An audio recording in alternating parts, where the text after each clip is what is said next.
Roll to post. Working on a whole different stuff here, shoulder stability, hip stability, core engagement, movement, all that kind of stuff. All kinds of different stuff. I'm going to show it with and without weight. This has 3 pieces to it. We're starting off, one knee's bent, other leg is out. It's hard to see from this angle, but my leg is out about 45 degrees to the body. So they're not right next to each other, they're out at an angle. My arm is also at an angle. Same arm and leg are down along the floor at about 45 degrees to the body. On the flip side, my other knee is bent, foot flat on the floor, and my other hand is up towards the ceiling. So just remember, same knee and hand are up, same arm and leg are down. This has 3 steps to it. Step 1, you're going to roll up onto the elbow. Make sure when you do this, push the ground away from you. Don't roll up and collapse onto the shoulder. Push the ground away. Nice strong position, strong hand up towards the ceiling, reaching for the ceiling. Step 2, up onto the hand. Again, nice strong position. Push the ground away from you, reach the hand up towards the ceiling.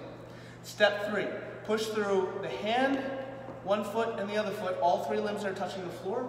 Push the hips up towards the ceiling and control it back down.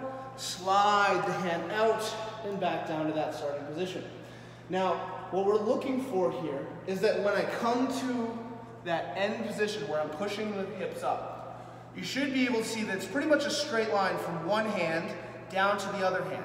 That means I have my joints stacked, my wrist, my elbow, my shoulder, my other shoulder, and when you progress this, you have a weight in the upper hand, that weight up there. That's the strongest position that those joints are going to be in, is when they're stacked one on top of the other.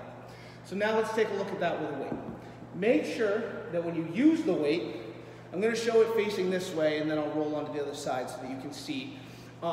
You get it to the spot safely. What do I mean by that? So we pull the weight in close, we allow the hips to roll the weight over rather than trying to reach and crank our back doing that. And then we get into that same position. Ideally, if you have kettlebells available, a roll to post or what will become a Turkish get-up are best done with a kettlebell, but if you only have dumbbells available, that will work as well. So we're going to roll on to that other side. Again, same knee and hand are up, same arm and leg are down, 45 degrees from my belt buckle, and then arm is about 45 degrees out. Step 1, up onto the elbow. Again, remember, nice strong arm here. Pretend like you're trying to reach that hand towards the ceiling as far as you can. Don't collapse. Control that weight, don't let it control you. Step 2, up onto the hand. Again, here, heels and hand, push those hips up, looking for that nice straight line from hand to hand, and then we control it back down to the floor. Make sure that when you complete your reps, so from here you would just go back up into your second rep, so on and so forth. Make sure that when you complete your reps, you control that weight down and then roll it off you. Do not let that hand collapse. One other thing I want to mention, it's called a roll to post for a specific reason. We don't want to crunch forward.